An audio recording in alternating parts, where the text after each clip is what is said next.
बिस्मिल्लाहिर्रहमानिर्रहीम। Sadka and Education Services. Assalamu alaikum, my dear students of class 2. How are you all? I hope you all are fine and doing well. By the grace of Allah, I am your teacher and today I will teach you English.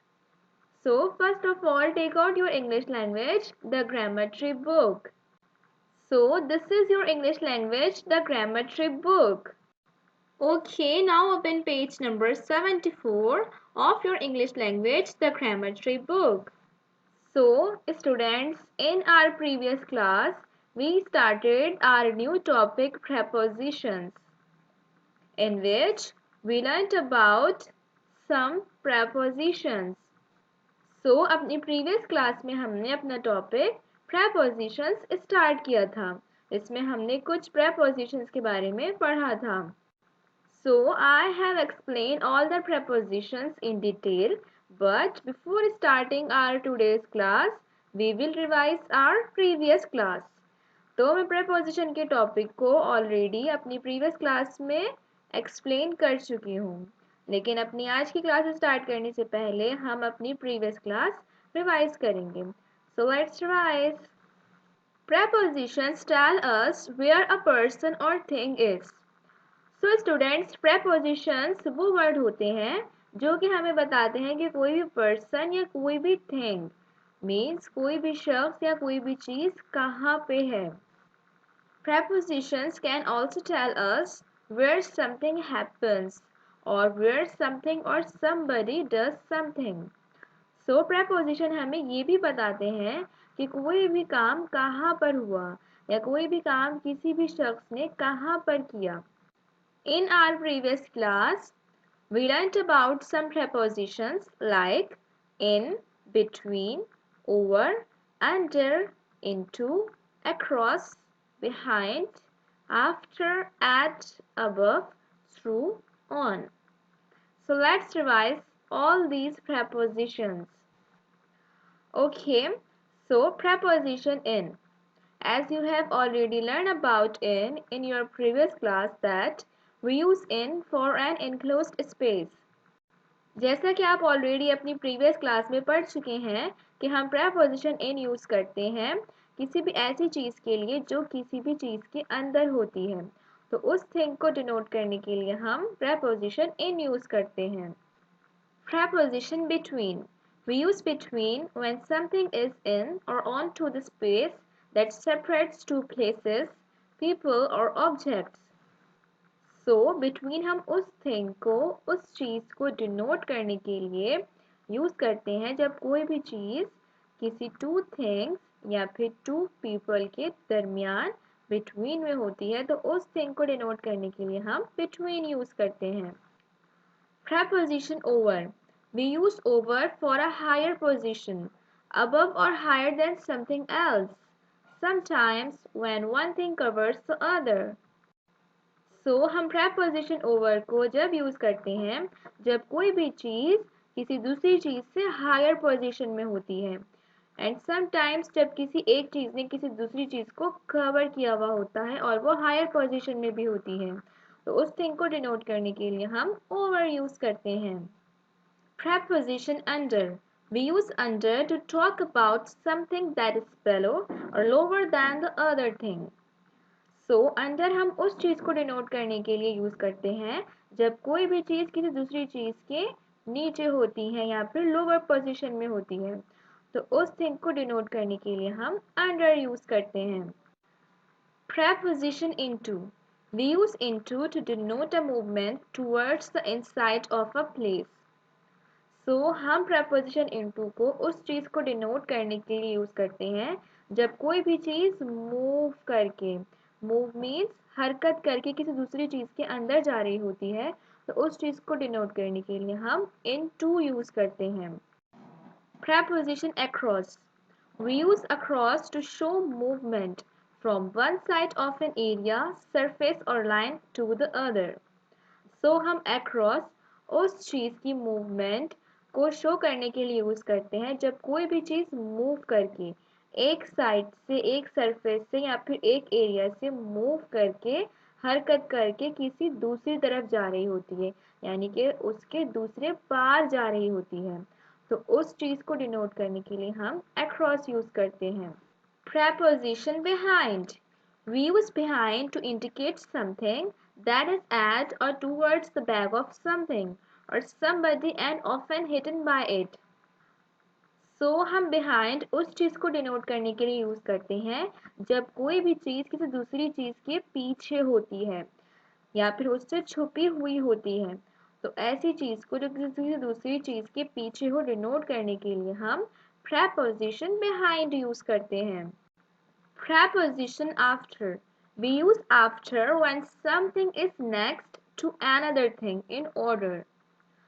So हम preposition after जब use करते हैं जब कोई भी चीज किसी दूसरी चीज के बाद में आती हो। तो ऐसी चीज को डिनोट करने के लिए हम preposition after यूज करते हैं। Preposition at. We use at to denote a point or a particular place. तो जब भी हम किसी पर्टिकुलर प्लेस यानी किसी भी ख़ास जगह को डिनोट करना चाह रहे होते हैं कि कोई भी पर्सन या कोई भी थिंग किसी पर्टिकुलर प्लेस पर है, तो इस तरह किसी भी थिंग को या पर्सन को डिनोट करने के लिए हम preposition at यूज़ करते हैं। Preposition above. We use above when we want to say something is higher than object. सो हम above preposition तब यूज़ करते हैं जब हम किसी ऐसी चीज़ को डिनोट करना चाह रहे होते हैं जो किसी दूसरी चीज़ से हायर होती है, मीन्स के हायर पोजीशन में होती है। तो उस चीज़ को डिनोट करने के लिए हम preposition above यूज़ करते हैं। Preposition through. We use through to show movement from one side of an enclosed space to the other. हम जब भी किसी ऐसी चीज़ की मूवमेंट को शो करना चाह रहे होते हैं जब कोई भी चीज़ किसी दूसरी इनक्लोज्ड स्पेस में से, इनक्लोज्ड स्पेस मीन्स किसी भी बंद जगह में से गुजर रही होती है, तो इस तरह की थिंग की मूवमेंट को शो करने के लिए डिनोट करने के लिए हम preposition थ्रू को यूज़ करते हैं कि कोई भी चीज़ किसी दूसरी चीज़ के अंदर से गुजर रही है। तो उस थिंग को डिनोट करने के लिए हम preposition through यूज करते हैं। Preposition on.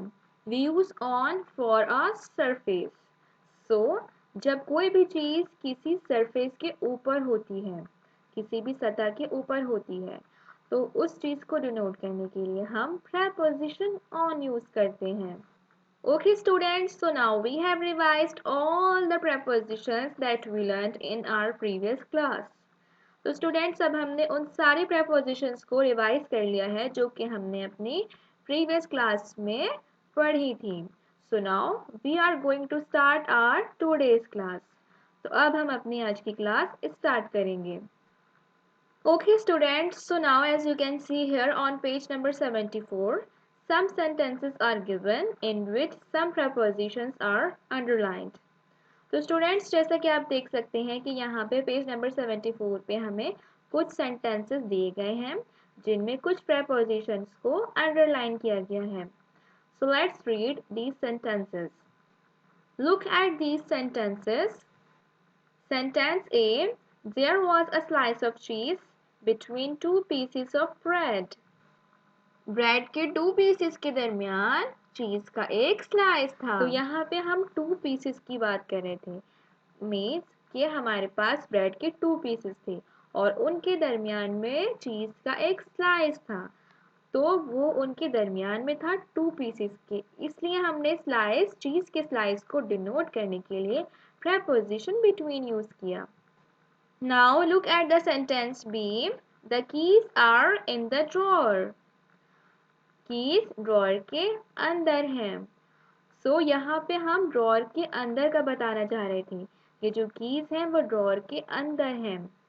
So that's why here we used preposition in, इसलिए यहाँ पे हमने preposition in यूज किया। Now look at the sentence C, little Miss Muffet sat on a tuffet. So little Miss Muffet tuffet के ऊपर बैठी। तो यहाँ पे हम टफेट के ऊपर की बात करना चाह रहे थे कि वो उसके ऊपर बैठी। So that's why here we used preposition on. इसलिए यहाँ पे हमने preposition on use किया. Now look at the sentence D. There is a shelf above the cabinet. Cabinet के ऊपर एक shelf है. So here we are talking about that shelf is in a higher position than the cabinet. तो यहाँ पे हम ये बताना चाह रहे हैं कि shelf जो है वो cabinet से higher position में है. Means cabinet से high है. So that's why here we use preposition above. इसलिए यहाँ पे हमने preposition above use किया. The words between, in, on, above all tell you where a person or thing is. तो ये जितने भी वर्ड्स हैं जैसे कि between, in, on, above, ये सब हमें बताते हैं कि कोई भी पर्सन या कोई भी चीज़ कहाँ पे है. Words like these are called prepositions. और इस तरह के वर्ड्स को हम prepositions बोलते हैं. Okay students, so now come to the page number 75. So now we will do work of our topic prepositions. So here what we have to do, fill in the blanks with suitable prepositions chosen from those given below. You have to use some of them more than once. So students, as you can see here, some sentences are given and in each sentence a blank is also given and we have to fill these blanks with prepositions. So students, जैसा कि आप यहाँ पर देख सकते हैं कि हमें यहाँ पे कुछ sentences दिए गए हैं and हर एक sentence में हमारे पास एक blank given है and हमें उस blank को fill करना है preposition को use करते हुए. जैसे कि यहाँ पे हमें एक बॉक्स में काफ़ी सारी prepositions given हैं तो हमें इन prepositions में से preposition को use करना है और इन blanks को fill करना है. So let's begin. So first of all, look at the sentence number 1. The river flows dash the bridge. River bridge के dash से बहता है. So as you know students that जैसा कि आपको पता है कि river जो है वो bridge के नीचे बहता है. So जब हम lower position की बात कर रहे हैं so here we will use preposition under. तो यहाँ पे हम preposition under use करेंगे. And we will write under in the blank. Okay, now look at the sentence number 2. The horse jumped dash the fence. Horse ने fence के dash से jump किया. So here we are talking about jump. So it means here we are talking about a higher position. तो यहाँ पे हम jump की बात कर रहे हैं तो इसका मतलब ये हुआ कि हम यहाँ पे higher position की बात कर रहे हैं. So when we talk about higher position, so we use preposition over. तो जब हम higher position की बात करते हैं तो हम preposition over use करते हैं. So here we will write preposition over in the blank. Okay, now look at the sentence number 3. The boys are standing dash the corner of the road. Boys road के corner पे खड़े हुए हैं. So here we are talking about a particular point, particular place. तो यहाँ पे हम एक particular point, एक particular place के बारे में बात कर रहे हैं. यानी कि रोड का कॉर्नर क्या हुआ, एक पर्टिकुलर पॉइंट हुआ कि यहाँ पे हम एक खास पॉइंट को डिनोट कर रहे हैं. So whenever we denote a particular point, we use preposition at. तो जब भी हम एक पर्टिकुलर पॉइंट को डिनोट कर रहे होते हैं तो हम preposition at यूज करते हैं. So now we will write at in the blank. तो अब हम blank में preposition at लिखेंगे. Okay, now look at the sentence number 4. Gul dived dash the water. गुल ने पानी के अंदर गोता लगाया. So here we are talking about the movement of the gull towards the inside of the water. तो हम यहाँ पे गुल की movement की बात कर रहे हैं कि गुल ने movement करी और वो पानी के अंदर गया.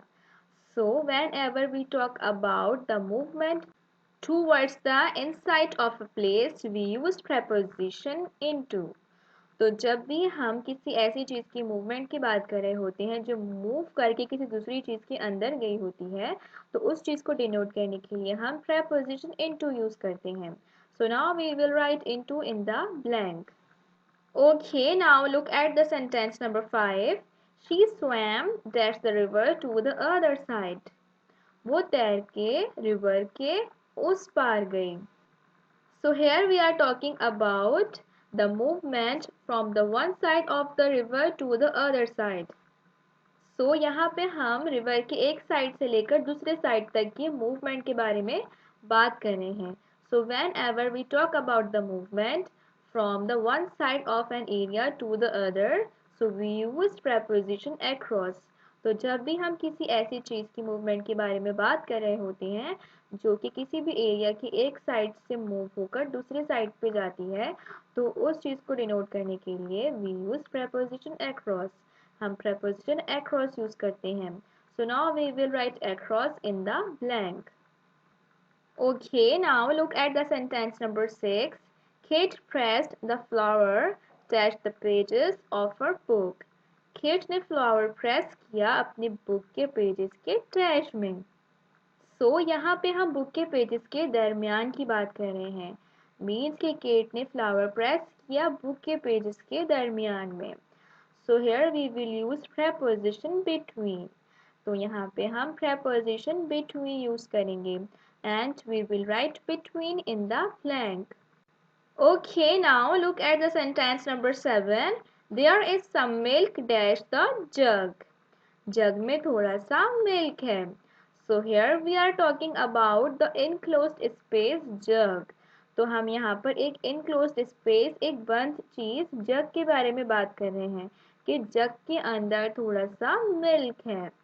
So here we will use preposition in and we will write in the blank. Okay, now look at the sentence number 8. Put the vase full of flowers dash the table.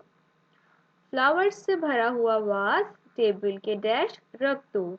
So here we are talking about the surface table. तो हम यहाँ पे table एक सतह के बारे में बात कर रहे हैं. मीन्स हम टेबल के ऊपर की बात कर रहे हैं कि टेबल के ऊपर फ्लावर्स का वास रख दो. So here we will use preposition on and we will write on in the blank. Okay, so now look at the sentence number 9. There is a gift shop dash the street. इस street के उस पार एक gift shop है. So यहाँ पे हम उस पार की बात कर रहे हैं. Means here we are talking about the other side.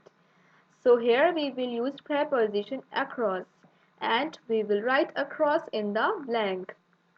Now look at the sentence number 10. There is a room upstairs just dash this one. एक रूम सीढ़ियों से ऊपर है, बिल्कुल इसके dash. So here we are talking about upstairs. Means here we are talking about higher position. तो यहाँ पे हम upstairs की बात कर रहे हैं. Means हम यहाँ पे higher position की बात कर रहे हैं. So here we will use preposition above and we will write above in the blank. Okay, so now look at the sentence number 11. Put a full stop dash a sentence. Sentence के dash एक full stop लगाइए. So students, as you all know that, जैसा कि आप सबको पता है कि हम sentence के बाद में एक full stop लगाते हैं. So here we will use preposition after and we will write after in the blank. So now look at the sentence number 12. We looked at the stars dash the telescope. हमने telescope के dash से stars को देखा. So as you know that, जैसा कि आपको पता है कि हम टेलीस्कोप के अंदर से यानी कि हम टेलीस्कोप के ज़रिए स्टार्स को देख सकते हैं. So here we will use preposition through. तो यहाँ पे हम preposition through यूज़ करेंगे क्योंकि हम यहाँ पे ये बोलना चाह रहे हैं कि हमने टेलीस्कोप के ज़रिए से स्टार्स को देखा. So now we will write through in the blank. So now look at the sentence number 13. Alice peeped dash the keyhole. Alice ने keyhole में से झाँका. So यहाँ पे हम कहना चाह रहे हैं कि एलिस ने की होल के ज़रिए से झाँका. So here we will use preposition through and we will write through in the blank. Okay, so now look at the sentence number 14. Arham hid dash the door. so that nobody could see him. Arham दरवाजे के dash छुप गया कि कोई भी उसे ना देख सके. So here we want to say that, तो यहाँ पे हम ये कहना चाह रहे हैं कि अरहम जो है वो दरवाजे के पीछे छुप गया कि उसे कोई भी ना देख सके. So here we will use preposition behind and we will write behind in the blank. Okay, so now look at the sentence number 15. We lay dash the soft grass and looked at the stars dash us. हम grass के dash late गए और हमने stars को देखा जो कि हमसे डैश थे. So here grass is the surface on which we lay. तो यहाँ पे हम ग्रास की बात कर रहे हैं यानी कि हम एक सरफेस की बात कर रहे हैं कि जिसके ऊपर हम लेट गए. So here we will use preposition on and we will write on in the first blank. And after it we are saying that looked at the stars dash us. और उसके बाद हम कह रहे हैं कि हमने स्टार्स को देखा जो कि हमसे डैश थे. So as we all know that stars are in a higher position than us. तो जैसा कि हम सबको पता है कि stars जो होते हैं वो हमसे higher position में होते हैं. So here we will use preposition above and we will write above in the blank. Okay students, so now we have completed our exercise. तो students अब हमने अपनी exercise complete कर ली है. Okay students, so you have to do this work very neat and clean and in very good handwriting. Take care of yourself my students. Stay at home and stay safe. Allah Hafiz my students.